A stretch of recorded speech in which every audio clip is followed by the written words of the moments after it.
जय हिंद दोस्तों। Recently Punjab PCS का पेपर कंडक्ट हुआ है, तो इसमें भी आए हुए हिस्ट्री, ज्योग्राफी, पॉलिटी वगैरह के सवाल हम वन बाय वन डिस्कस करेंगे। आज बात करेंगे पॉलिटी सेक्शन की। देखो, एक बात याद रखना, पॉलिटी के क्वेश्चंस दो तरीके से बनाए जा सकते हैं पेपर में। एक वो जो स्टैटिक कंसेप्ट्स के होते हैं, जैसे वो पार्लियामेंट पे, प्रेसिडेंट पे, डीपीएसपी वगैरह पे सवाल पूछ सकते हैं। कई बार वो जुडिशरी के डेप्थ में जाके पूछ सकते हैं, प्रॉपर टर्मिनोलॉजीज को या प्रॉपर मैकेनिज्म को। इसके अलावा भी इलेक्शंस वगैरह पे भी बहुत सारे सवाल आ रहे हैं। इलेक्शन प्रोसीजर को लेके सवाल आ रहा है, जैसे वीवीपैट वगैरह कब कहाँ इंट्रोड्यूस किया गया, इस तरह के फैक्चुअल क्वेश्चंस। तो वो ही पैटर्न देखने को मिला जो इससे पहले ईपीएफओ के पेपर में देखने को मिला। और अगर आप सीरियस एस्पायरेंट हैं तो आप इस बात को बखूबी समझते हैं कि जो पेपर कंडक्ट होते हैं उसके आसपास के टाइम पीरियड में जो पेपर कंडक्ट हो रहे होते हैं, जो स्टेट पीसीएस या यूपीएससी के होते हैं, उनमें काफ़ी ज़्यादा सिमिलैरिटी देखने को मिलती है। इसी वजह से ईपीएफओ के पेपर से काफ़ी ज़्यादा सिमिलैरिटी देखने को मिल रही है इस पेपर में। फॉर एग्जाम्पल, वीवीपैट का सवाल उसमें भी आया, इसमें भी आया। रीट के ऊपर क्वेश्चन उसमें भी था, हमने प्रॉपर तरीके से कवर भी करा ईपीएफओ के एनालिसिस को। इसमें भी रीट के ऊपर क्वेश्चन पूछा गया है। मेरा नाम है अंकित सिन्हा। इस तरह की एनालिसिस हम अक्सर यूट्यूब पे करते हैं। अगर आप डिटेल्ड वे में पीवाईक्यूज कॉम्प्रिहेंसिवली कवर करना चाहते हो, एनसीईआरटीज को, स्टैंडर्ड बुक्स को, तो ये हमारी समग्र बैच है और ये नंबर है जहाँ से आप ज़्यादा जानकारी ले सकते हैं। देखो, पहला सवाल ये है, इसमें ये आपसे पूछ रहे हैं कि आपको बताना अमेंडमेंट प्रोसीजर के बारे में। तो अभी अमेंडमेंट प्रोसीजर पे बहुत सारे सवाल आए हैं 2025 में पेपर्स के अंदर। पहला देखो, कह रहे हैं जो अमेंडमेंट है वो केवल इंट्रोड्यूस किया जा सकता है for the purpose in either house of parliament but not in a state legislature. यानी एक बिल लाया जाएगा और स्टेट लेजिस्लेचर में नहीं लाया जा सकता ये, या तो ये लोकसभा में लाया जाएगा या फिर राज्यसभा में। दूसरा कह रहे हैं the bill can be introduced only by a minister and does not require prior permission of president. मतलब राष्ट्रपति की पूर्व मंजूरी नहीं चाहिए, पहले से उसमें सहमति नहीं चाहिए प्रेसिडेंट की। तीसरा कह रहे हैं हर एक हाउस को बिल को सेपरेटली पास करना होगा। अगर दोनों हाउसेस में डिसएग्रीमेंट हो रहा है, दोनों हाउस आपस में सहमत नहीं है, लोकसभा और राज्यसभा, तो वहाँ पे ज्वाइंट सीटिंग बुलाई जा सकती है। देखो, ज्वाइंट सीटिंग पे तो ऐसा कोई पेपर नहीं है जहाँ पे सवाल ना पूछा गया हो। रिसेंटली हमने जम्मू कश्मीर पीएससी की एनालिसिस की थी, उस time money bill pay question आया था। अभी इस पंजाब पीसीएस वाले पेपर में मनी बिल पे क्वेश्चन आया है और जितने भी एग्जाम्स हो रहे हैं ऑलमोस्ट सब में मनी बिल पे सवाल आ रहा है। तो 2026 के सिविल सर्विसेज प्रीलिम्स में मनी बिल पे क्वेश्चन आने की बहुत हाई प्रोबेबिलिटी है। देखो, इसमें जो कह रहा है ना कि मनी बिल अगर प्रेसिडेंट के सामने प्रेजेंट किया जाता है उनके एसेंट के लिए, तो उनके पास क्या क्या पावर होते हैं। ठीक है, ये सवाल था, उससे रिलेटेड हमने काफ़ी सारे क्वेश्चन करे थे, जिसमें से एक क्वेश्चन ये भी था कि जब कॉन्स्टिट्यूशनल अमेंडमेंट बिल लाया जाता है प्रेसिडेंट के पास, तो ये ऑब्लिगेटरी है कि प्रेसिडेंट को एसेंट देना ही है। और जो तीसरा कह रहे हैं कि कॉन्स्टिट्यूशनल अमेंडमेंट बिल पास होना चाहिए लोकसभा राज्यसभा में स्पेशल मेजोरिटी के थ्रू, और ज्वाइंट सीटिंग का कोई प्रोविजन नहीं है। देखो, ये बात सही है, ज्वाइंट सीटिंग का कोई प्रोविजन नहीं, और इसका लॉजिक भी हम बखूबी समझते हैं, क्योंकि ज्वाइंट सीटिंग में हमेशा लोकसभा मेजोरिटी ले जाएगा, क्योंकि नंबर ऑफ सीट लोकसभा में ज़्यादा है। और ये पहला जो कह रहे हैं, जब आप अमेंड करते हो बिल को तो प्रायर परमिशन लगती है, प्रायर रिकमेंडेशन लगती है प्रेसिडेंट की। ये बात भी गलत है, कोई प्रायर परमिशन नहीं लगती प्रेसिडेंट की। ठीक है, और ये जो कह रहे हैं ना कि मिनिस्टर ही ला सकता है, ऐसा भी नहीं है, नॉर्मल एमपी भी ला सकते हैं, मेंबर ऑफ पार्लियामेंट भी ला सकते हैं। तो ये पहला गलत हो जाता है। और अगर पहले से आपने क्या सीखा, पहले से यही सीखा कि प्रायर परमिशन नहीं रिक्वायर्ड होती कॉन्स्टिट्यूशन अमेंडमेंट बिल के केस में। तो ये देखो, इन्होंने कहा the bill can be introduce only by a minister. ये बात तो पहले ही गलत कर दी। नॉर्मल एमपी के मर्जी से भी, नॉर्मल अगर मेंबर ऑफ पार्लियामेंट चाहे तो वो भी इस बिल को ला सकते हैं, जिसमें कॉन्स्टिट्यूशन के अमेंडमेंट की बात होगी। और यहाँ पे कह रहे हैं प्रायर परमिशन नहीं लगती। ये बात तो सही है, बट ये वाला बात गलत है, तो इस वजह से सेकेंड स्टेटमेंट गलत हो जाता है। और पहला कह रहे हैं जो अमेंडमेंट है वो लोकसभा या राज्यसभा में ही लाई सकती है, स्टेट लेजिस्लेचर में नहीं। तो आप बिल्कुल देख सकते हो, वर्बैटिम सिविल सर्विसेज 2022 के क्वेश्चन से ही इंस्पायर्ड है, कोई डिफरेंस नहीं है। तो आंसर क्या है यहाँ पे? आंसर है ए, ओनली वन। कौन सा सही है यहाँ पे? तीसरा भी गलत है ना, और दूसरा भी गलत है, सिर्फ पहला सही है। So only one is correct. उम्मीद है आपको समझ आया होगा। नेक्स्ट क्वेश्चन देखिए, इसमें कह रहे हैं कुछ एक्ट दिए गए और कुछ प्रोविजन है। तो सारे एक्ट पे हमने बहुत डिटेल में बात करी है बैच में, जितने भी सवाल है वो सारे बैच से कवर हो जा रहे हैं। तो क्योंकि पॉलिटी का ये जो पेपर है ना वो अच्छे से बनाया गया, अच्छे से इन द सेंस कि जो हमारे स्टैंडर्ड सोर्सेज है उसी का यूज़ किया गया, बट क्वेश्चन की फ्रेमिंग काफ़ी अच्छी है। तो ये वाला जो क्वेश्चन, इसे आप पहले अटेम्प्ट करिए, और ये क्वेश्चन आपके ठीक होने चाहिए। अगर नहीं हो रहे तो आपकी तैयारी अप टू द मार्क नहीं है। पहला कह रहे हैं गवर्नमेंट ऑफ इंडिया एक्ट 1858, तो इसमें क्या बात हुई, इसमें इंपीरियल कंट्रोल जो है, कंप्लीट इंपीरियल कंट्रोल ये सेक्रेटरी ऑफ स्टेट के हाथों में दे दिया गया, मतलब ना कंपनी के रूल को खत्म कर दिया गया 1858 में। रीजन अगेन वही, देखो हर चीज को लॉजिक से जोड़ो, रटना नहीं है यहाँ पे। 1857 का रिवोल्ट हुआ, उसके बाद काफी चीजें ब्रिटिशर्स ने बदली और उसमें से उन्होंने ये सोचा कि अब कंपनी के रूल को खत्म कर देना है और ब्रिटिश क्राउन के हाथों में पावर हो जानी चाहिए, है ना। तो इस वजह से सेक्रेटरी ऑफ स्टेट के हाथों में पावर आ गई। तो आंसर क्या होगा यहाँ पे, आंसर होगा complete imperial control by the secretary of state. So A जाएगा 2 के साथ। दूसरा कह रहे हैं इंडियन काउंसिल एक्ट 1861। देखो अगर आपको ये याद होगा तो पहली बार नॉन ऑफिशियल मेंबर को एग्जीक्यूटिव काउंसिल में, गवर्नर का जो एग्जीक्यूटिव काउंसिल था उसमें शामिल किया गया था 1861 में ही, है ना। और इसमें नॉमिनेटेड, देखो यहाँ पे अगेन वर्ड को समझो, नॉमिनेटेड मेंबर जिसमें इंडियन भी शामिल थे उनको लेजिस्लेटिव काउंसिल में इंट्रोड्यूस किया गया, बट वो सिर्फ नाम का प्रोविजन था, बहुत ही कम इंडियन को, इनफैक्ट सिर्फ एक ही इंडियन को शामिल किया गया था लेजिस्लेटिव काउंसिल में। तो आपको नाम बताना है कमेंट करके कि मैं किन की बात कर रहा हूँ। सो यहाँ पे आंसर क्या होगा, inclusion of non official member in the executive council of governor general for the first time. तीसरा क्या है 1909, ये तो हर किसी को पता है, कोई ऐसा एग्जाम नहीं, वनडे एग्जाम को इंक्लूड कर लो आप जहां पे ये ना पूछा गया हो, मुस्लिम कम्युनिटी के सेपरेट रिप्रेजेंटेशन की बात करता है, ये मोर्ले मिंटो रिफॉर्म्स, ठीक है। सो आंसर क्या होगा, separate representation of the Muslim community. और चौथा क्या है गवर्नमेंट ऑफ इंडिया एक्ट 1919। तो 1919 देखो ये 2 बार 1919 है, इसलिए बाई कैमरल लेजिस्लेचर की बात करता है ना, जिसमें काउंसिल ऑफ स्टेट है और लेजिस्लेटिव असेंबली है सेंटर में। तो ये बाई कैमरल लेजिस्लेचर की बात कर रहा है। मैं ज़्यादा एक्सप्लेन नहीं कर रहा हूँ इनमें। 2 3 4 1 is the answer. So answer is option A. ये सारे PYQ हैं। ये नेक्स्ट वाला क्वेश्चन देखो, वाइस प्रेसिडेंट के बारे में पूछ रहे हैं। पहला कह रहा है जो इलेक्टोरल कॉलेज है वाइस प्रेसिडेंट का, इसमें दोनों हाउसेस और नॉमिनेटेड मेंबर भी पार्लियामेंट के चाहिए, लेकिन स्टेट लेजिस्लेटिव असेंबली के शामिल नहीं हो सकते हैं। दूसरा ये कह रहे हैं he can only be removed from office through impeachment on the ground mentioned in constitution for his removal. संविधान में जिस तरीके से इनका इम्पीचमेंट प्रोसेस है उसी तरीके से इन्हें हटाया जा सकता है। तीसरा कह रहे हैं before entering upon his office he makes an oath as mention in schedule 3। तो शेड्यूल 3 के अकॉर्डिंग इन्हें ओथ लेनी पड़ेगी। चौथा कह रहे हैं कि he appoint the deputy chairperson of the upper house, यानी राज्यसभा की बात कर रहे हैं, अपने एब्सेंस में। और चौथा इनके पास कास्टिंग वोट होता है। कास्टिंग वोट तब दिया जाता है जब टाई की सिचुएशन बन जाए। देखो ये जो तीसरा कह रहे हैं ना कि इन्हें शेड्यूल 3 के अकॉर्डिंग ओथ मिलेगी, नहीं ये गलत है। शेड्यूल 3 आप पढ़ोगे कहीं से भी पढ़ोगे, हमारे बैच से ही पढ़ोगे, हर जगह पे सभी डिस्कस करते हैं ये कि प्रेसिडेंट और वाइस प्रेसिडेंट के ऑथ और प्रोमिसेस की बात नहीं है शेड्यूल 3 में, ठीक है। तो इस वजह से जो ये कह रहे हैं ना शेड्यूल 3 वाला बात, ये गलत है। शेड्यूल 3 में किन की बात है तो ये आप पढ़ सकते हो। शेड्यूल 3 में ये यूनियन और स्टेट मिनिस्टर के सीक्रेसी और अफर्मेशन की बात है, और इसके अलावा पार्लियामेंट और स्टेट लेजिस्लेचर के कैंडिडेट हो गए, MP MLA वगैरह, सुप्रीम कोर्ट और हाई कोर्ट के जजेस की भी ओथ की बात है, ये याद रखना। और इसके अलावा कैग के भी ओथ की बात है, राइट। अब आते हैं इस क्वेश्चन में। तो तीसरा गलत है तो आपको पहले एलिमिनेट करना होगा तीसरे वाला। देखो ये हट गया, ये भी हट गया और ये भी हट गया। सो आंसर आपके सामने है, answer is B 1 and 5 only. हमेशा हम ट्राई करेंगे मिनिमल से मिनिमल स्टेटमेंट से क्वेश्चन सॉल्व हो जाएगा, और अगर ना हो तो हम दूसरे स्टेटमेंट में पहुंचेंगे। पहला कह रहे हैं कि दोनों इलेक्टेड और नॉमिनेटेड मेंबर होने चाहिए, ये बात सही है। स्टेट लेजिस्लेटिव असेंबली के मेंबर शामिल नहीं होते हैं, ठीक है। और प्रेसिडेंट के केस में ऐसा नहीं, वहाँ नॉमिनेटेड मेंबर भाग नहीं लेते हैं इलेक्शन प्रोसेस में। दूसरा कह रहे हैं he can be removed from office through impeachment, नहीं इम्पीचमेंट की बात नहीं है एज सच, तो ये भी गलत हो जाता है। और जो चौथा कह रहे हैं ना डिप्यूटी चेयरपर्सन को अपॉइंट करता है, ऐसा भी नहीं है, ये भी गलत है। और कास्टिंग वोट इनके पास है। सो 1 and 5 इसका आंसर है। कन्वेंशनल क्वेश्चन है, और अगर आप अच्छे से प्रिपेयर कर लेना पॉलिटी तो इन क्वेश्चन में बहुत हाई एक्यूरेसी के चांसेस हैं।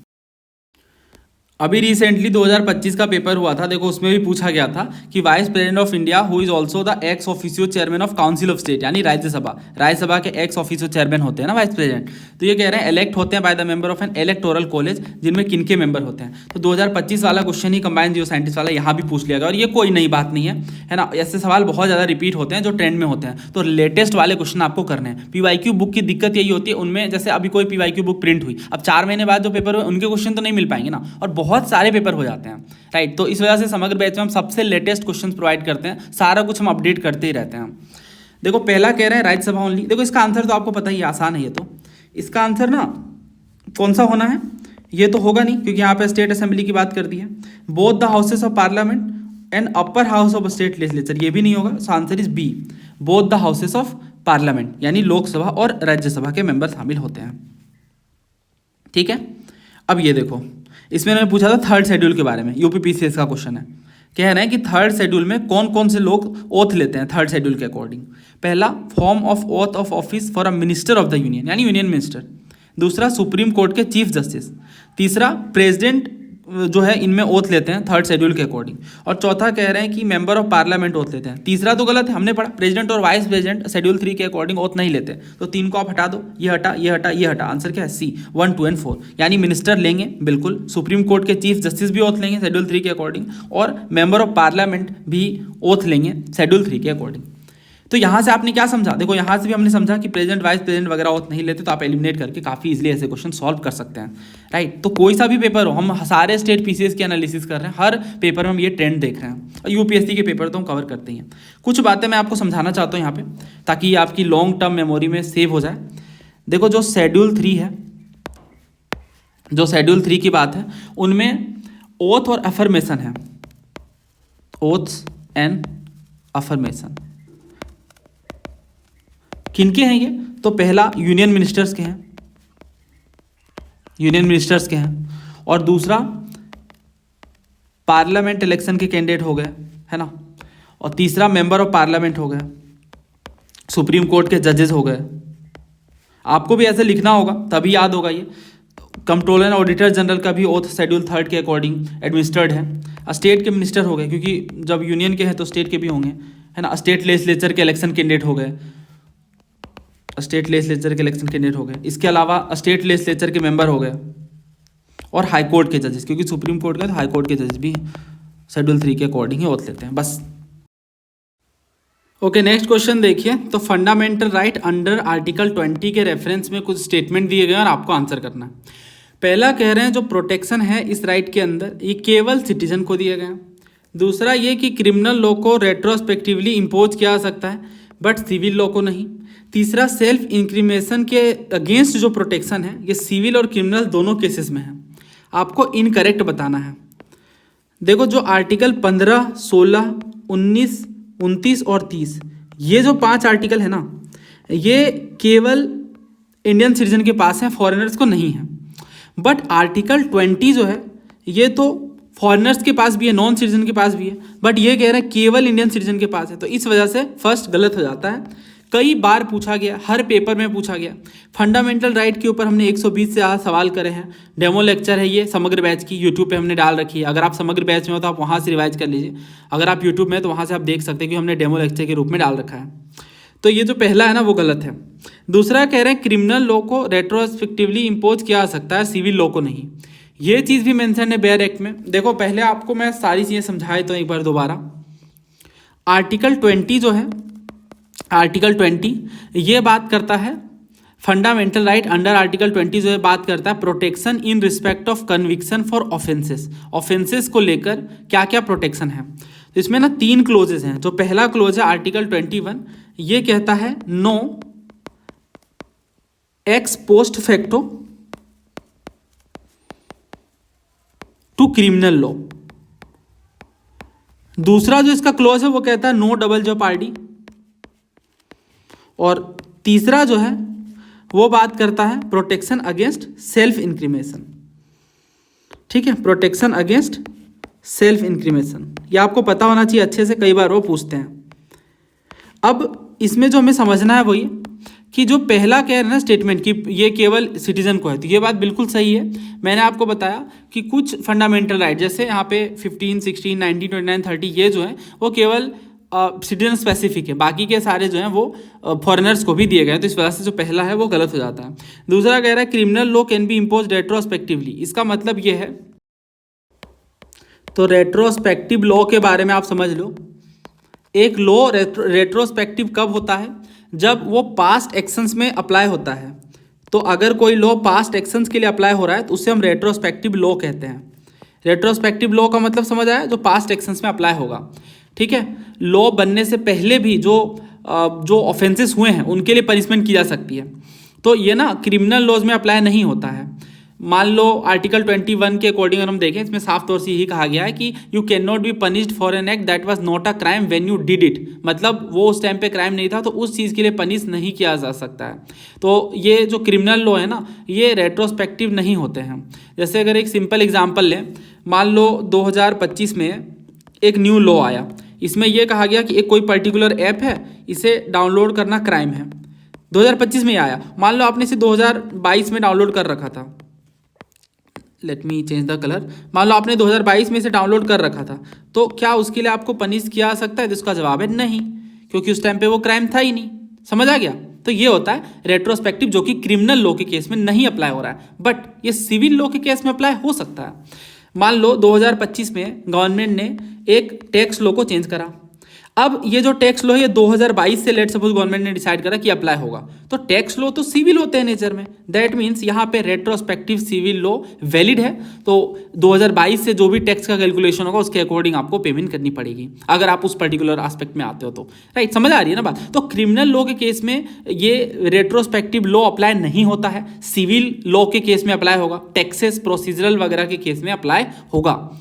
तो ये जो कह रहे हैं ना कि while criminal law can be impose retrospectively, गलत है। क्रिमिनल लॉ को रेट्रोस्पेक्टिवली अप्लाई नहीं किया जा सकता, उल्टा कह दिया इन्होंने, सिविल लॉ को अप्लाई किया जा सकता है।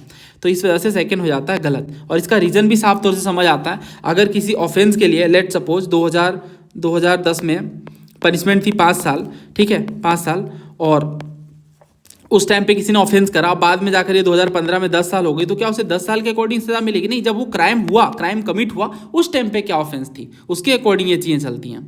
तो ये होता है, क्योंकि आर्टिकल 21 यही कहता है साफ तौर से। इसके बाद कह रहे हैं the protection against self incrimination extend to both civil and criminal proceeding. क्या ये बात सच है कि no person accused of an offence shall be compelled to be a witness against himself?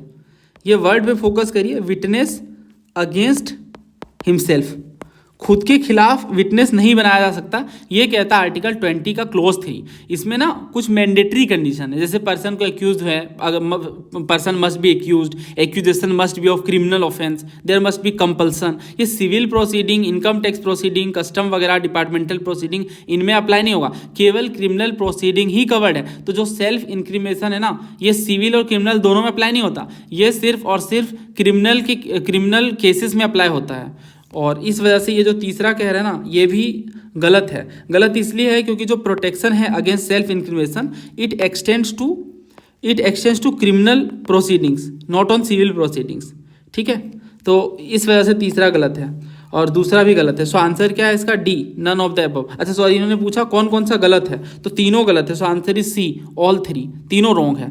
तीसरा समझ आया या और डिटेल में समझाऊं? देखो थोड़ा ब्रीफ में और समझाता हूं। No person accused an offence shall be compelled to be a witness against himself, खुद के खिलाफ विटनेस नहीं बनाया जा सकता। और इसमें जो बात है वो ये कि एक्यूजेशन क्रिमिनल ऑफेंस का होना चाहिए, तभी उसके खुद के खिलाफ एक्यूज नहीं बनाया जा सकता। अदरवाइज अगर कोई सिविल प्रोसीडिंग हो रही है तो उसमें आपको ये प्रोटेक्शन नहीं मिलेगी। ठीक है, उसमें जो प्रोटेक्शन है वो सेल्फ इंक्रिमिनेशन का नहीं मिलेगा, वो सिर्फ और सिर्फ क्रिमिनल केसेस में ही मिल रहा है ये।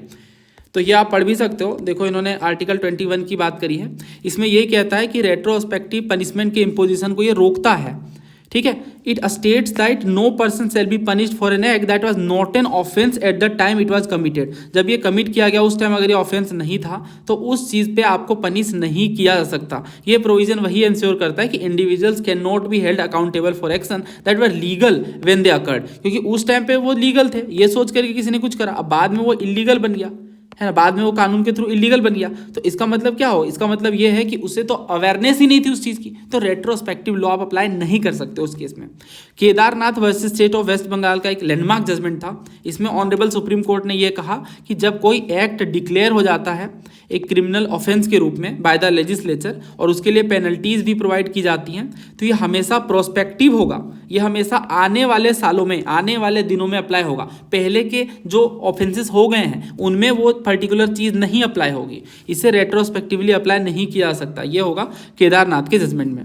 देन इसके बाद ये इंपॉर्टेंट है कि ये क्लोज प्रोहिबिट करता है only the procedure of sentencing and convicting, not the trial. Trial चलाया जा सकता है न्यू वाले लॉ के अकॉर्डिंग, बट जो सेंटेंस होगा, जो सजा मिलेगी, जो कन्विक्शन होगा, वो सिर्फ उसी टाइम के अकॉर्डिंग होगा जिस टाइम पे क्राइम कमिट किया गया था। ठीक है, person accuse under a particular procedure can not claim protection under this clause और the doctrine of ex post facto law. समझ आ गई बात। उसके बाद देखिए Mohan Lal versus state of Rajasthan का केस भी था।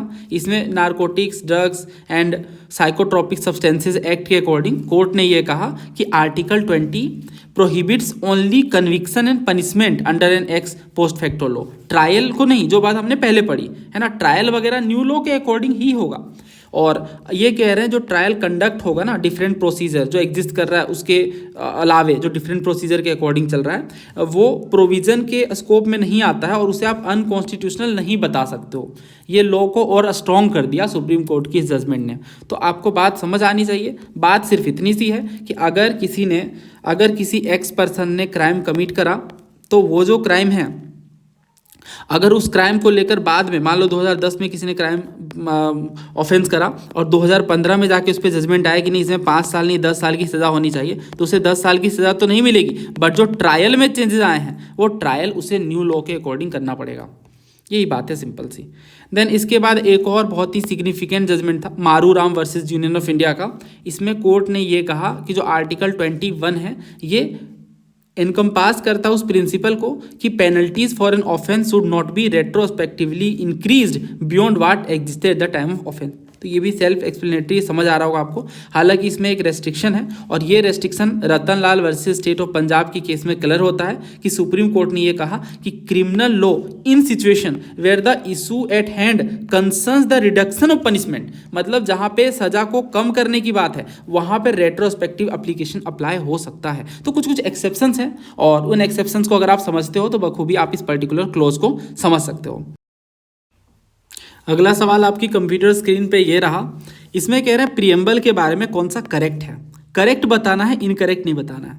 पहला कह रहे हैं प्रीएम्बल जस्टिसेबल है, दूसरा 2 बार अमेंड हुआ है, तीसरा ये कि ये हमारे कॉन्स्टिट्यूशन का पार्ट नहीं है एज पर दी सुप्रीम कोर्ट, और चौथा कह रहे हैं कि इकोनॉमिक जस्टिस की बात तो है बट इकोनॉमिक लिबर्टी की बात नहीं है।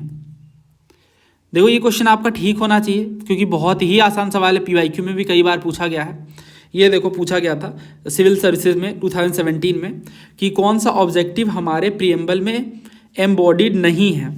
Liberty of thought, economic liberty, liberty of expression और लिबर्टी ऑफ बिलीफ। तो अगर आपको प्रीएम्बल याद है तो आपको ये पता होगा लिबर्टी ऑफ थॉट एक्सप्रेशन क्या है असल में, liberty of thought expression and belief की बात है। ठीक है, liberty of thought expression and belief की बात है, थॉट एक्सप्रेशन एंड बिलीफ की बात है, तो इकोनॉमिक लिबर्टी की बात नहीं है। So answer is B. किस किस चीज़ की लिबर्टी है, तो 3 तरह की लिबर्टी है, थॉट की, एक्सप्रेशन की और बिलीफ की, इकोनॉमिक लिबर्टी नहीं है। सो आंसर इज बी हमारे प्रीएम्बल के अकॉर्डिंग। फिर आप देखो सीडीएस में भी पूछ लिया गया दोबारा से। इसमें कह रहे हैं 42nd अमेंडमेंट के थ्रू क्या इंसर्ट किया गया हमारे प्रीएम्बल में। पहला कह रहे हैं liberty of thought expression and belief was substituted, यानी बदल दिया गया। पहले था थॉट एक्सप्रेशन और बिलीफ, इसको बदल करके क्या कर दिया गया, liberty of thought expression belief faith and worship. दूसरा कह रहे हैं कि जो एक्सप्रेशन है यूनिटी ऑफ द नेशन, इसे सब्स्टिट्यूट कर दिया गया unity and integrity of nation के रूप में। अगर आपको ये पता है 42nd अमेंडमेंट में हमारे प्रीएम्बल में 3 वर्ड जोड़े गए। कौन कौन से 3 वर्ड थे? पहला वर्ड था सेक्युलर, दूसरा वर्ड था इंटेग्रिटी और तीसरा वर्ड था सोशलिस्ट। ये 3 वर्ड जोड़े गए थे हमारे प्रीएम्बल में। सोवरेंटी नहीं, सोवरेंटी पहले से था, हमारा देश सार्वभौम है ना, तो इसे कन्फ्यूजन नहीं मत होना। ठीक है, एसआईएस का मतलब क्या है, सेक्युलर, इंटेग्रिटी और तीसरा है सोशलिस्ट। ये 3 वर्ड हमारे कॉन्स्टिट्यूशन में जोड़े गए 42nd अमेंडमेंट में। तो इस वजह से ये 3 ही आएगा ना। यहाँ पे ये क्या क्या ऐड करते जा रहे हैं, thought expression belief faith and worship, ये सब नहीं था। ठीक है, इसे हटा दो आप। और इसके बाद जो दूसरा कह रहा है ना यूनिटी ऑफ नेशन को बदल दिया गया unity and integrity of nation के रूप में। हाँ, इंटीग्रिटी वर्ड तो जोड़ा ही गया, तो सेकंड सही है। सो आंसर क्या है, B2 ओनली। तो अच्छा क्वेश्चन है ये भी, सेकंड वाला भी। उम्मीद है आपका ये क्वेश्चन ठीक हुआ होगा। हमने कंप्लीट एनालिसिस कर रखी है यूट्यूब पे, ये भी आपको मिल जाएगी चैनल पे ही। बाकी के स्टेटमेंट्स क्यों गलत हैं आप खुद बताओ, क्यों गलत हैं। पहला इसलिए गलत है क्योंकि ये जो कह रहे हैं कि प्रीएम्बल जस्टिसेबल है, तो ये गलत हो जाता है, प्रीएम्बल नॉन जस्टिसेबल है। दूसरा कह रहे हैं 2 बार अमेंड हुआ है, गलत। 1 बार अमेंड हुआ है 1940 सॉरी 1976 में 42nd अमेंडमेंट के थ्रू। तीसरा कह रहे हैं ये हमारे कॉन्स्टिट्यूशन का पार्ट नहीं है, नहीं, बाद में जब फाइनल जजमेंट आया LIC ऑफ इंडिया केस, उसमें फाइनली ये कह दिया गया कि ये हमारे कॉन्स्टिट्यूशन का पार्ट है, कॉन्स्टिट्यूशन का इंटीग्रल पार्ट है, ये कहा गया था। तो ये भी गलत है, आंसर इकलौता डी बचता है। उम्मीद है आपको ऐसे क्वेश्चन सॉल्व करने में बहुत ही मज़ा आ रहा है। नेक्स्ट क्वेश्चन देखिए, 73rd अमेंडमेंट के बारे में कह रहे हैं, कुछ स्टेटमेंट दिए हैं और आपको बताना कौन सा करेक्ट है। पहला कह रहे हैं जो एक्ट है ये 3 टियर सिस्टम ऑफ पंचायती राज की बात करता है, जबकि एक स्टेट जिनमें 20 लाख से ज़्यादा पॉपुलेशन नहीं है उनमें इंटरमीडिएट लेवल पे पंचायत कॉन्स्टिट्यूट नहीं किए जाएंगे। दूसरा कह रहे हैं जितने भी मेंबर हैं पंचायत के, जिसमें चेयरपर्सन भी शामिल हैं इंटरमीडिएट और डिस्ट्रिक्ट लेवल के, ये डायरेक्टली ही इलेक्ट होंगे। यहाँ पे वर्ड पे फोकस करना, ऑल कह रहे हैं। तीसरा ये कहा है panchayat constituted upon the dissolution of a panchayat before the expiration of its duration shall continue for a full 5 year term. देखो मान लो कोई पंचायत का ड्यूरेशन चल रहा था 5 साल का, बट वो 5 साल कंप्लीट नहीं हुआ, 2 साल में ही किसी वजह से डिसॉल्व हो गया, तो वो बचा हुआ अगर फिर से री इलेक्शन होता है तो वो बचे हुए पीरियड के लिए होगा, यानी बचे हुए 3 साल के लिए होगा, या फिर ये पूरा 5 साल का कार्यकाल किया जाएगा। तो ये आपको बताना है। तो सिविल सर्विसेज 2025 की हमने एनालिसिस करी थी, उसमें ये ना 3 स्टेटमेंट दे रखा था इन्होंने, और आपको गलत वाला बताना था। उस टाइम पे मैंने आपको इससे रिलेटेड बहुत सारे सवाल कराए थे। हम लोग क्विकली रिकैप करते हैं। पहला कह रहा है पंचायत इंटरमीडिएट लेवल पे सारे स्टेट में एग्जिस्ट करता है, ये मैंने आपको बता दिया गलत है। इंटरमीडिएट लेवल पे सारे स्टेट में थोड़े ना एग्जिस्ट करता है। कॉन्स्टिट्यूशनल प्रोविजन भी है, जैसे ये देखो कंबाइंड जियो साइंटिस्ट पूछा गया था, इसमें आपको करेक्ट वाला बताना था और सेकेंड करेक्ट था। पहला कह रहे हैं intermediate panchayat stand between the village and district, मतलब मान लो एक गांव है, ठीक है, गांव है और एक डिस्ट्रिक्ट है, इनके बीच में इंटरमीडिएट लेवल होता है, और इंटरमीडिएट लेवल उन पंचायत में होगा जहां पे पॉपुलेशन 20 लाख से ज़्यादा है, अदरवाइज इसका पर्पस नहीं है ना। समझ आ रही है बात? तो इस वजह से सेकंड सही था। अब आप देखो फिर यही चीज़ें बार बार घुमा फिरा करके पूछी गई हैं। तो ये जो कह रहे हैं कि 20 लाख से ज़्यादा है मे नॉट कॉन्स्टिट्यूट पंचायत, तो ये कह रहे हैं 3 टियर पंचायती सिस्टम की बात जो है ना, अगर स्टेट का 20 लाख से ज़्यादा पॉपुलेशन नहीं है तो वो चाहे तो इंटरमीडिएट लेवल पे पंचायत नहीं भी कॉन्स्टिट्यूट कर सकते हैं। तो ये बिल्कुल सही है ना, क्योंकि अगर 20 लाख से कम है तो वो नहीं करेंगे, मतलब नहीं कर सकते हैं, उनके ऊपर है, बट 20 लाख से ज़्यादा है तो वो करेंगे। तो ये कह रहे हैं 20 लाख से अगर कम है नॉट एक्सीडिंग, तो इंटरमीडिएट लेवल पे पंचायत कॉन्स्टिट्यूट करना ज़रूरी नहीं है। दूसरा कह रहे हैं जितने भी मेंबर हैं सारे ही डायरेक्टली ही होंगे, तो ये बात असल में गलत है। सेकेंड वाला गलत है।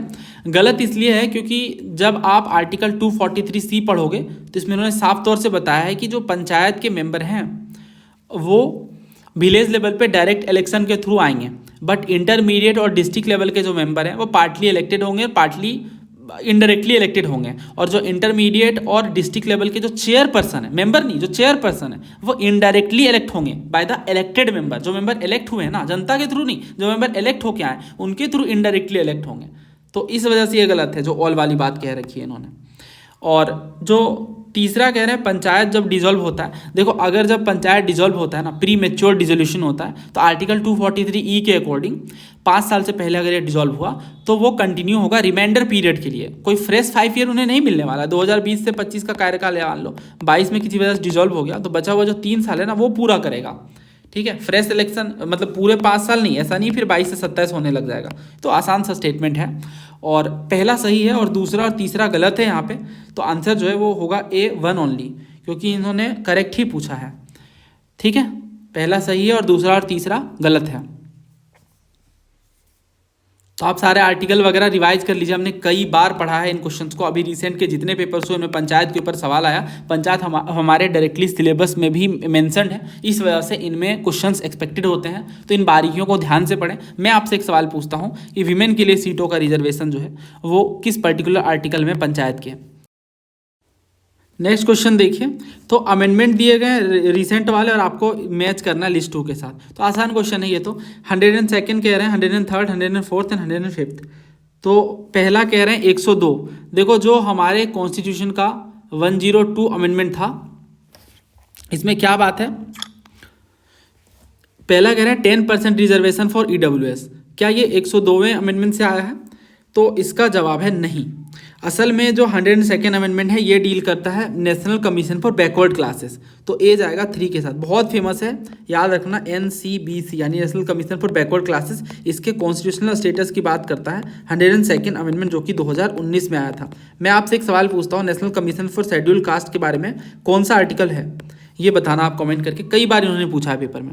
दूसरा कह रहे हैं 103rd, तो जो 103rd अमेंडमेंट है ये मैच होगा 10% EWS रिजर्वेशन के साथ, 2019 में ही आया है। और तीसरा कह रहे हैं 104th वाला, तो 104th वाला मैच होगा इसके साथ, यानी एक्सटेंड किया गया रिजर्वेशन ऑफ सीट को for schedule caste and schedule tribe in Lok Sabha and state assemblies for another 10 years, अगले 10 सालों के लिए। और जो 105th वाला अमेंडमेंट है ये OBCs के जो स्टेट गवर्नमेंट्स के जो पावर रहते हैं उन्हें रीस्टोर करता है, तो इस हिसाब से डी जाएगा 2 के साथ। तो आंसर है 3, 1, 4 and 2, so option B is correct. ठीक है, ऑप्शन बी करेक्ट है।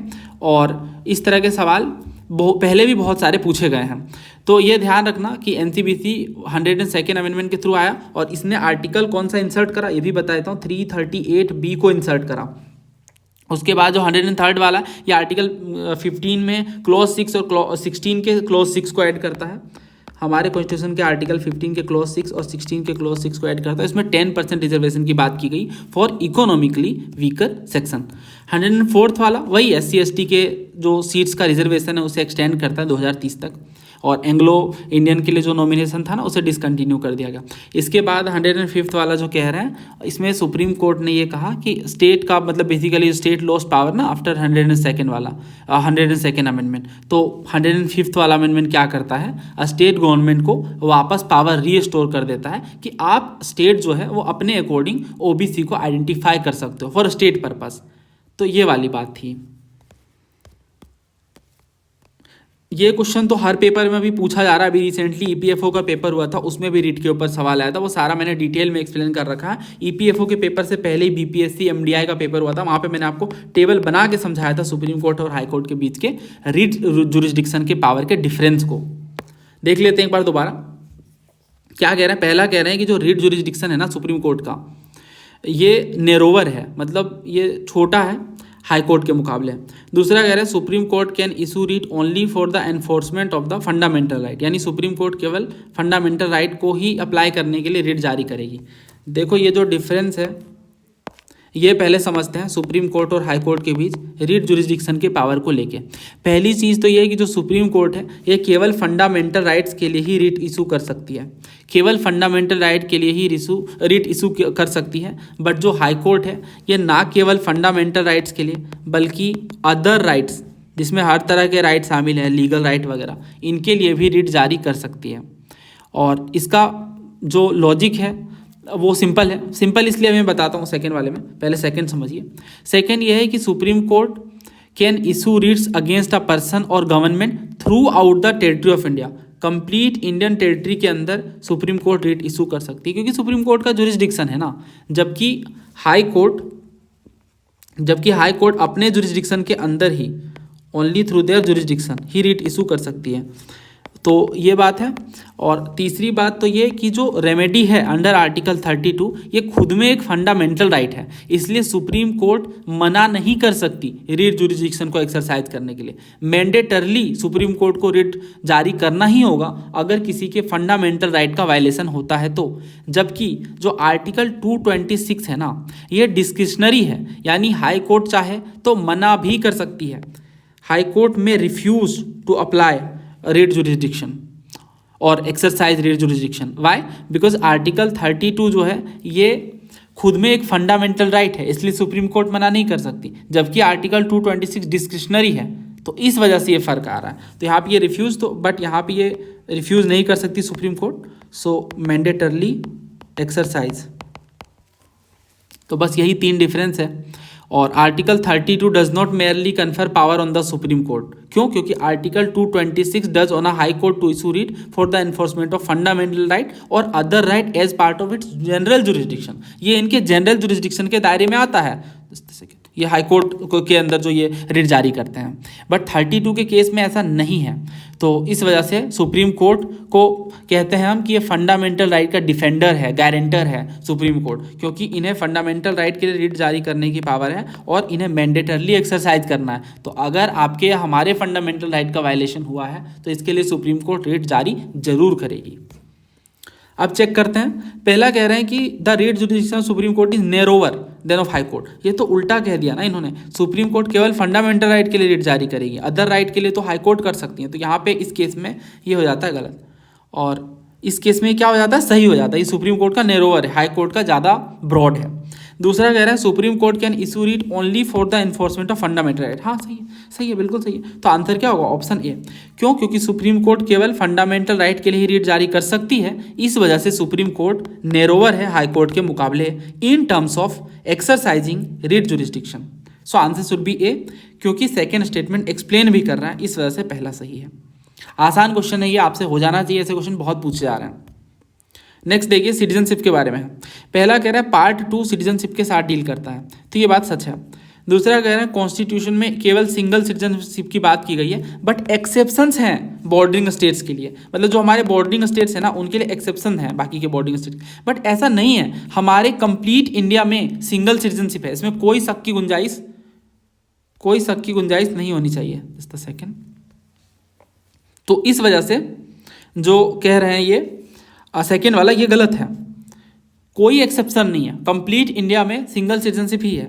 दूसरा कह रहा है the latest amendment to the citizenship act 1955 has relaxed the qualification for naturalisation for the person belonging to the religious minorities of all the countries bordering India. मतलब India में जितनी भी countries border कर रही हैं सभी के लिए रिलैक्स किया गया। नहीं, गलत है ये भी, यहाँ पे केवल पहला सही है। So answer is a, 1 only. देखो ये आप इन्होंने पूछा सिटीजनशिप के बारे में कि कौन सा करेक्ट है, तो ये आप अटेम्प्ट करो पहले, कौन सा करेक्ट है ये इसमें से। तो डुअल सिटीजनशिप है नहीं, गलत हो गया। डुअल सिटीजन है नहीं, ये भी गलत हो गया। होल ऑफ इंडिया के लिए सिंगल सिटीजनशिप है, right. So answer should be option C. अगर इस क्वेश्चन में हम देखें ना तो सेकंड क्यों गलत है, सेकंड इसलिए गलत है क्योंकि इंडिया में एंटायर कंट्री के लिए सिंगल सिटीजनशिप है। तीसरा इसलिए गलत है क्योंकि जो हमारा CAA एक्ट है, यानी सिटीजनशिप अमेंडमेंट वाला जो एक्ट है 2019 वाला, इसमें रिलीजियस माइनॉरिटीज़ के लिए अप्लाई होता है, जैसे हिंदू, सिख, बुद्धिस्ट, जैन, पारसी, क्रिश्चियन के लिए, जो 3 बॉर्डर कंट्रीज पाकिस्तान, अफगानिस्तान और बांग्लादेश के हैं, इनके लिए रिलैक्स करता है। बाकी नेबरिंग कंट्रीज श्रीलंका, म्यांमार, इनके लिए थोड़े ना रिलैक्सेशन है। तो ये तो आसान सा स्टेटमेंट है। ये क्वेश्चन देखो, the constitution does not specify the strength of a high court. तो हमारे संविधान में हाई कोर्ट के स्ट्रेंथ को लेकर कॉन्स्टिट्यूशन स्पेसिफिकली मेंशन नहीं करता है।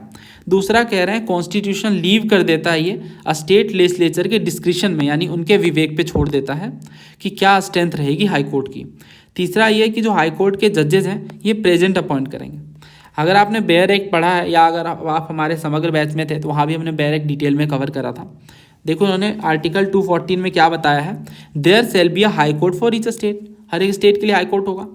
अब इसमें कुछ एक्सेप्शन भी ऑब्वियसली, 215 में ये इन्होंने कहा ना कि हाई कोर्ट एक कोर्ट ऑफ रिकॉर्ड है, और 216 में ये कहा है कि हर एक हाई कोर्ट में एक चीफ जस्टिस होंगे एंड सच अदर जजेस as the president may from time to time deem it necessary to appoint. तो प्रेसिडेंट को जैसा लगता है, एक चीफ जस्टिस तो होंगे ही, इसके अलावा अदर जजेस होंगे जैसा प्रेसिडेंट को लगेगा उस अकॉर्डिंग। तो यहाँ पे ये कह रहे हैं कि ये हाई कोर्ट का जो स्ट्रेंथ का स्पेसिफिकेशन है स्टेट लेजिस्लेचर देखती है, नहीं ये प्रेसिडेंट देखते हैं। तो सेकेंड हो जाता है गलत। कॉन्स्टिट्यूशन में स्ट्रेंथ की बात नहीं करी, बिल्कुल नहीं करी, अभी तो हमने पढ़ा कि ये प्रेसिडेंट स्पेसिफाई करेंगे। तीसरा कह रहे हैं जजेस of high court are appointed by president, तो यही तो उन्होंने कहा है कि हाँ ये अपॉइंट करेंगे प्रेसिडेंट, है ना। ये देखो ये है ना, तो इसका मतलब एक सिंगल स्टेटमेंट, सिर्फ सिंगल आर्टिकल 216 से 3 स्टेटमेंट फ्रेम किया सकता है। तो काफ़ी बेहतरीन सवाल है ये, क्योंकि ऐसे क्वेश्चन बहुत अच्छे से फ्रेम किए गए डायरेक्ट से। तो इस वजह से ये तीसरा भी क्या है, तीसरा सही है। सो आंसर क्या होगा, यहाँ पे गलत वाला पूछा है, ध्यान से देखो बहुत गलत वाला पूछा है। So answer is C, 1 and 2 only. तीसरा सही है, बाकी दोनों गलत हैं। तो एक सिंगल आर्टिकल से भी क्वेश्चन बनाया जा सकता है। तो बेयर एक्ट अच्छे से पढ़िए, सारे क्वेश्चन हो जाते हैं पॉलिटी के, कोर पॉलिटी के। नेक्स्ट कुछ लैंग्वेज दिए गए, आपको बताना कौन सा क्लासिकल लैंग्वेज है। तो ये तो करंट अफेयर्स है। असमीज़, पाली, गुजराती, मराठी और ओडिया पहले भी कई बार पूछा गया है, बट अभी रिसेंट में ना 2024 में ही कैबिनेट ने अप्रूव करा कि मराठी, पाली, प्राकृत, असमीज़, बंगाली को भी क्लासिकल लैंग्वेज का दर्जा मिलना चाहिए। और आप समझ भी सकते हो रीज़न, पाली प्राकृत वगैरह अशोक के टाइम से आप जोड़ कर देख सकते हो, बुद्धिज़्म वगैरह के पार्ट से। बाकी मराठी, असमीज़, बंगाली ये भी पुरानी लैंग्वेज है, तो इसे भी क्लासिकल स्टेटस का दर्जा मिला है। अब यहाँ पे आप पढ़ो तो इन्होंने यही बताया है कि जो क्लासिकल लैंग्वेज है ना, ये हमारे भारत देश के प्रोफाउंड यानी वही गूढ़ और एंशियंट कल्चरल हेरिटेज को दिखाते हैं, जिसमें हर एक कम्युनिटी की हिस्टोरिकल और कल्चरल माइलस्टोन का एसेंस देखने को मिलता है। और गवर्नमेंट ऑफ इंडिया ने डिसाइड करा कि एक न्यू कैटेगरी ऑफ लैंग्वेज जिसे हम क्लासिकल लैंग्वेज कहते हैं ये इंट्रोड्यूस होना चाहिए, और ये 2004 में होता है, जिसमें तमिल को पहली बार क्लासिकल लैंग्वेज का दर्जा मिलता है। और इसका बेसिस क्या है, किस क्राइटेरिया के बेस पे किसी लैंग्वेज को क्लासिकल लैंग्वेज का दर्जा मिलता है, तो हाई एंटीक्विटी हो। हाई एंटीक्विटी का मतलब वही है कि प्राचीनता होनी चाहिए, 1000 साल से पहले तक वो लैंग्वेज एग्जिस्ट करना चाहिए। दूसरा, एंशियंट लिटरेचर टेक्स्ट वगैरह भी तो होने चाहिए जो वैल्यूएबल हेरिटेज को दिखाते हैं। तीसरा ये कि लिटरेरी ट्रेडिशन ओरिजिनल होने चाहिए, दूसरे स्पीच कम्युनिटी के नहीं होने चाहिए। तो एक लिंग्विस्टिक एक्सपर्ट कमेटी बनती है मिनिस्ट्री ऑफ कल्चर के द्वारा, और इसके बाद ये एग्जामिन करते हैं कि जो प्रपोज लैंग्वेज है वो क्लासिकल लैंग्वेज का स्टेटस हासिल कर सकते हैं या नहीं, और फिर उन्हें क्राइटेरिया के अकॉर्डिंग सही रखा जाता है। तो इस वजह से अभी प्रेजेंटली देखो पहले कौन कौन से लैंग्वेजेस थे, तमिल, संस्कृत, तेलुगु, कन्नड़, मलयालम और ओडिया, ये थे। 2004 में ही तमिल हुआ, तो पहला पूछ लेते हैं कई बार, तो याद रखना अच्छे से तमिल है, ठीक है। तो तमिल, संस्कृत, तेलुगु, कन्नड़, मलयालम, ओडिया ये तो थे, बट अभी यहाँ पे मराठी, पाली, प्राकृत, एसमीज और बंगाली भी जोड़ दिए गए। देखो गौर से गुजराती नहीं है, ठीक है, यही चीज़ हमें गौर से देखनी पड़ती है। अब देखो यहाँ पे क्या है, क्योंकि पहले भी ये पूछा गया मेरे ख्याल में, मैं दिखाता हूँ एक सवाल, मुझे अब याद आ गया। ये एसमीज है बिल्कुल, पाली भी है, उसके बाद मराठी भी है, ओडिया भी है, गुजराती नहीं है। तो मेरे ख्याल में आंसर यहाँ पे 4 होना चाहिए। So answer should be C, ठीक है। आंसर क्या है यहाँ पे, सी। तो ये देखो 2014 में सवाल पूछा गया था कि कौन कौन से क्लासिकल लैंग्वेज के रूप में डिक्लेयर किए गए, है ना। तो इसमें से गुजराती शामिल नहीं है, कन्नड़ और तेलुगु था। So answer should be option C, 2 और 3। नेक्स्ट ये वीवीपैट के ऊपर क्वेश्चन है। तो इलेक्शन प्रोसीजर पे बहुत सारे सवाल आ रहे हैं। पहला कह रहे इसका फुल फॉर्म है visible voting paper for adding transparency. VVPAT पे बहुत सारे सवाल आए थे, देखो ये हमने कवर करा ईपीएफओ में, वहाँ पे ईवीएम के बारे में पूछा था, है ना, और वीवीपैट के बारे में बहुत सारे स्टेटमेंट्स थे। फिर उसके बाद मैंने आपको ये 2023 वाला एचसीएस का सवाल करवाया था, हरियाणा सिविल सर्विसेज वाला। इसमें देखो ईवीएम और voter verifiable paper audit trial VVPAT के बारे में पूछा जा रहा था, और कब क्या पूछा गया, पहली बार कब यूज़ किया गया, वो सब सवाल थे, वो सब स्टेटमेंट्स थे। बहुत ही शानदार क्वेश्चन था, टफ था एक्चुअली, बहुत सारे फैक्ट थे इसमें। फिर ये देखो इन्होंने सीएपीएफ में पूछा था voter verifiable paper audit trial यानी वीवीपैट, ये पहली बार किस इलेक्शन में यूज किया गया, तो मैंने आपको बताया था नोक्सेन असेंबली नागालैंड में 2013 में पहली बार वीवीपैट यूज होता है। देन यहाँ पे इन्होंने पूछा था अभी कौन सा वर्जन चल रहा है हमारे वीवीपैट मशीन का, ये आप बताओगे मुझे कमेंट करके, क्योंकि मैंने ईपीएफओ में ये बताया है। तो इसका फुल फॉर्म तो गलत दे रखा है यहाँ पे, voter verifiable paper audit trial है। तो यहाँ तो क्या क्या लिख दिया, visible voting paper for adding transfer, नहीं ये सब नहीं है, तो करेक्ट पूछ रहा है ना, तो एक तो आएगा नहीं, तो ये हट गया, ये हट गया। दूसरा कह रहे हैं जब एक वोट कास्ट होता है तो एक स्लिप प्रिंट हो जाता है और ये एक्सपोज होता है, मतलब दिखता है ट्रांसपेरेंट विंडो के थ्रू 7 सेकंड तक, जिसमें हमारा सीरियल नंबर, नेम और सिंबल, यानी किस पार्टी के हमने वोट करा है और किस कैंडिडेट के लिए, वो चीज़ें हमें दिख जाती हैं पेपर में। तो अगर आपने वोटिंग करी तो आपको पता होगा ये सही है। तीसरा, VVPAT were first use in by election in Nagaland in 2013, तो ये तो सही है, अभी हमने पढ़ा कि नागालैंड में पहली बार यूज हुआ है नोक्सेन असेंबली में, तो तीसरा सही है। अगर तीसरा सही है ना तो भी आप आंसर निकाल सकते हो। सेकंड के बारे में अगर थोड़ा कंफ्यूजन है तो, क्योंकि दोनों में ही सेकंड, तो सेकंड तो ऑब्वियसली सही हो जाता है, सो आंसर इज सी। तो 2 स्टेटमेंट से भी आंसर निकल रहा है। पीवाईक्यू का रोल आप देख ही रहे हो, अगर कोई करके जाता है तो आसान होगा सॉल्व करना इन क्वेश्चंस को, बहुत ज़्यादा आसान। अगला देखो, कुछ कॉन्स्टिट्यूशनल प्रोविजन दिए गए हैं। पहला कह रहा है no demand for a grant shall be made except on the recommendation of president, यानी बिना प्रेसिडेंट के रिकमेंडेशन के कोई डिमांड फॉर ग्रांट नहीं देखने को मिलेगी। दूसरा ये कि no tax shall be levied और collected except by the authority of law. तीसरा, पार्लियामेंट कैन रिड्यूस और abolish a tax but can not increase it. देखो इसमें पहला और दूसरा सबने पढ़ रखा है, लक्ष्मीकांत बेसिक टैक्स, जो भी सोर्स आप फॉलो कर रहे हैं वहाँ पे ये चीज़ें मेंशन है। तीसरे को लेके कंफ्यूजन होगी, बट यहाँ पे तीसरा सही है, तीसरा सही है, पार्लियामेंट रिड्यूस और अबॉलिश कर सकती है टैक्स को बट इंक्रीज नहीं कर सकती। ये बहुत ही कैची स्टेटमेंट है। कैसे, आप देखो, अगर आप पहले इस क्वेश्चन को देख लो थोड़ा, ये एक सवाल है, ये पढ़ो आप, 2014 का क्वेश्चन है सीडीएस का, ध्यान से पढ़ना। रुको एक सेकेंड, या नाउ रीड इट।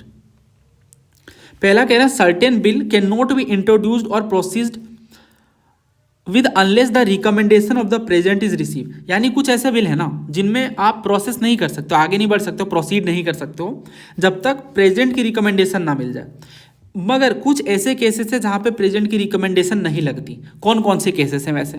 पहला कह रहा है अगर आपको बिल इंट्रोड्यूस करना है और अमेंडमेंट वगैरह मूव करना है जो फाइनेंशियल मैटर के हैं। दूसरा, अगर कोई बिल इंट्रोड्यूस करना है जो न्यू स्टेट के फॉर्मेशन से है। तीसरा, कोई अमेंडमेंट मूव करना है जिसमें किसी टैक्स के रिडक्शन और अबोलिशन की बात है। चौथा ये कि कोई बिल इंट्रोड्यूस करना जहाँ पे जो अमेंडमेंट है वो अफेक्ट कर रही हो टैक्सेशन को। देखो यहाँ पे ना सी आंसर सही है। अगर कोई ऐसा अमेंडमेंट है जहाँ पे टैक्सेस को आप कम कर रहे हो, रिड्यूस कर रहे हो या अबॉलिश कर रहे हो, तो प्रेसिडेंट की रिकमेंडेशन नहीं लगेगी। यानी ये जो कह रहे हैं ना पार्लियामेंट कैन रिड्यूस और अबॉलिश टैक्स, तो पार्लियामेंट अपने मर्जी से कर पा रहा है, बिना प्रेसिडेंट की रिकमेंडेशन के ये काम कर पा रहा है, और ये सीडीएस के पीवाईक्यू से रिफ्लेक्ट हो रहा है। तो तीसरा क्या है, सही है। अब देखो ये सवाल, बाकी तो दोनों स्टेटमेंट आसान है, बट ये पूछ रखा है, वही मैं दिखा रहा हूँ कि vote on demand for grant वगैरह के बारे में पूछा है इन्होंने, तो ये आसान क्वेश्चन है, ये तो बहुत ज़्यादा आसान है। राज्यसभा डिस्कस नहीं कर सकती, ऐसा नहीं डिस्कस कर सकती है, तो तीसरा गलत है, बाकी दोनों सही है। राज्यसभा के पास तो कोई पावर है नहीं मनी बिल को लेके। और दूसरा कह रहा है Rajya Sabha can not vote on the demand of grant. देखो ये बात भी सही है ना, बिल्कुल डिमांड ऑफ ग्रांट के लिए वोट नहीं कर सकती, बट डिस्कस जरूर कर सकती है, ये पावर है। तो इस वजह से आंसर सी है। अब देखो तीसरा बहुत ही कैची है, बहुत लोग कंफ्यूज होंगे कि पार्लियामेंट क्यों नहीं इंक्रीज कर सकती, मतलब वो कह रहे हैं कि पार्लियामेंट रिड्यूस और अबॉलिश कर सकती बट इंक्रीज नहीं कर सकती। देखो पार्लियामेंट ही करेगी बट प्रेसिडेंट की रिकमेंडेशन लगेगी, तो ये सेंटेंस इनकम्प्लीट है, गलत नहीं है, इनकम्प्लीट है, अधूरा है। नेक्स्ट, मनी बिल के रेफरेंस में दिया गया और आपको बताना है कुछ स्टेटमेंट्स हैं। पहला कह रहे हैं जो कॉन्स्टिट्यूशन है ये डिफाइन करता है मनी बिल को, तो ये बात सच है, सबको पता है, कई बार पूछा भी गया एग्जाम्स में। दूसरा कह रहे हैं कि it can be introduce only by a minister and that too only on the recommendation of the president. सबने पढ़ रखा है, हमने भी पढ़ रखा है ये तो, कि मिनिस्टर ही इंट्रोड्यूस करते हैं और रिकमेंडेशन लगती है प्रेसिडेंट की। तीसरा कह रहे हैं there shall be endorsed on every money bill when it is transmitted to the Rajya Sabha and when it is presented to the president for assent the certificate of the speaker of Lok Sabha signed by him that it is a money bill. तो ये क्या कहना चाह रहे हैं, देखो ये भी ना बेयर एक्ट से ही सॉल्व होता है, अदरवाइज ये तीसरा स्टेटमेंट आपको डिफिकल्ट लग सकता है।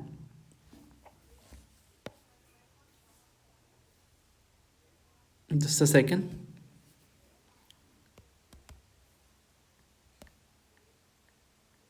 तो इसमें ना जो आर्टिकल है मेरे ख्याल में 110, इसमें चलते हैं डायरेक्टली। हाँ ये रहा, तो आर्टिकल 109 है ये। आर्टिकल 109 में क्या बता रखा है इन्होंने कि स्पेशल प्रोसीजर है in respect of money bill, यानी वही बात है ना कि मनी बिल को आप राज्यसभा में इंट्रोड्यूस नहीं कर सकते। फिर मनी बिल अगर पास होता है तो क्या क्या कंडीशन होती है, वही कह रहे हैं जब मनी बिल लोकसभा में पास होता है उसके बाद राज्यसभा में जाता है, फिर राज्यसभा को 14 दिन के अंदर बताना पड़ता है, अपना सारा डिस्कशन देना पड़ता है। उसके बाद फिर अगर लोकसभा चाहे तो एक्सेप्ट करे रिजेक्ट करे, उनकी मर्जी पे है, राइट, क्योंकि लोकसभा जनता का हाउस है ना, तो मनी बिल में वो एक्स्ट्रा पावर उन्हें मिली हुई है।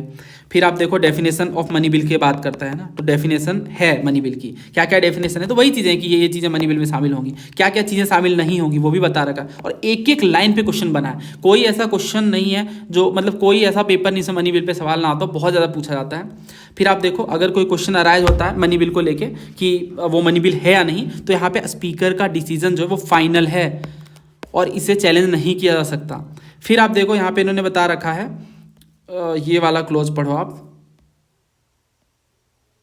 आर्टिकल 110 है ना, इसमें जो स्टेटमेंट खास तौर से दे रखा है ये वाला, हाँ ये वाला, there shall be endorsed on every money bill when it is transmitted to the council of state under article 109 and when it is presented to the president for assent under article 111 the certificate of the speaker of house of the people signed by him that it is a money bill. Exact statement है वो वाला, हमारे paper में जो पूछा गया है Punjab PCS में।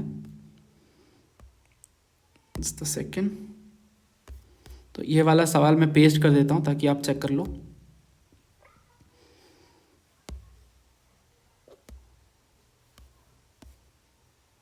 अब देखो आप जो कह रहे हैं ना कि there shall be endorsed on every money bill when it is transmitted to the Rajya Sabha and when it is presented to the president for assent the certificate of the speaker of Lok Sabha signed by him that it is a money bill. Same बात यहाँ पे इन्होंने कह रखी है कि there shall be endorsed on every money bill, जब ये ट्रांसमिट होता है राज्यसभा में, राज्यसभा है यानी council of state under article 109, और जब ये प्रेजेंट होता है प्रेसिडेंट को ना फॉर असेंट, तो यहाँ पे भी सर्टिफिकेट लगती है। मतलब जो बिल लाया जा रहा है ना वहाँ पे प्रॉपर लिखा होता है कि इसे हमारे स्पीकर ने मनी बिल कंसिडर करा है। समझ आ रही है आपको बात, ये क्या कह रहा है कि हर एक मनी बिल में जब वो ट्रांसमिट होता है राज्यसभा में और जब प्रेसिडेंट के पास ये पहुंचाया जाता है असेंट के लिए, सहमति मांगने के लिए, उस सर्टिफिकेट में तो मतलब वो जो पर्टिकुलर मनी बिल है उसमें ये बताया जाता है, लोकसभा के स्पीकर के द्वारा सर्टिफिकेट दी जाती है कि हाँ ये मनी बिल है। तो इस वजह से तीसरा सही है, so answer B D 1, 2 and 3। उसके बाद ये देखो ऑर्डिनरी बिल और मनी बिल के डिफरेंस आपने पढ़े होंगे, फिर से क्विकली रिकैप करते हैं। देखो फर्क तो यही है कि ऑर्डिनरी बिल को लोकसभा में लाओ या राज्यसभा में लाओ, बट मनी बिल को केवल लोकसभा में ही आप ला सकते हो। और यहाँ पे ऑर्डिनरी बिल के लिए आप मिनिस्टर भी ला सकता है, प्राइवेट मेंबर भी ला सकता है, यानी जो मिनिस्टर नहीं है, बट मनी बिल को केवल मिनिस्टर लेके आएंगे। यहाँ पे देखो प्रेसिडेंट की मंजूरी लगेगी, इंपॉर्टेंट बात है ना, मनी बिल है, इसी वजह से मनी बिल में यूजुअली प्रेसिडेंट असेंट दे देते हैं, क्योंकि उनसे पूछ के ही लाया गया है। बट यहाँ ऐसा नहीं है, बिना रिकमेंडेशन के लाया जा रहा है। अमेंड और रिजेक्ट कर सकती है राज्यसभा, यहाँ राज्यसभा के पास ज़्यादा पावर नहीं, 14 दिन के अंदर बताना पड़ेगा उन्हें। और यहाँ पे आप देखो तो it can B detained by the Rajya Sabha for a maximum period of 6 month, but यहाँ सिर्फ 14 डेज के लिए है। और इसके बाद वही कह रहे हैं, it requires the certification of speaker when transmitted to Rajya Sabha, जो स्टेटमेंट अभी हमने पढ़ा एग्जैक्टली, है ना। उसके बाद प्रेसिडेंट के असेंट के लिए जाता है, और it is sent for president assent even it is approved by only Lok Sabha, there is no chance of any disagreement. वो तो हमने देखा ही कि यहाँ पे डेडलॉक की सिचुएशन ही नहीं है ना, क्योंकि राज्यसभा की बात वो माने या ना माने, डेडलॉक तो बन ही नहीं रहा है, क्योंकि लोकसभा को ज़्यादा पावर है इस पर्टिकुलर केस में। और अगर ये डिफीट हो जाता है ना, तो फिर गवर्नमेंट को रिजाइन देना पड़ेगा मनी बिल के केस में, not on the case of ordinary bill. तो आई होप आपको इन क्वेश्चन से काफ़ी कुछ सीखने को मिला होगा। आप इस वीडियो के बारे में क्या सोचते हैं कमेंट करके बता सकते हैं। अगर आप बैच से जुड़ना चाहते हैं तो ये बैच डिटेल्स हैं, बहुत सिंपल सा प्रोसेस है, आप इस नंबर से डिटेल्स ले सकते हैं। जल्द ही मिलते हैं नए वीडियो में। धन्यवाद, जय हिंद।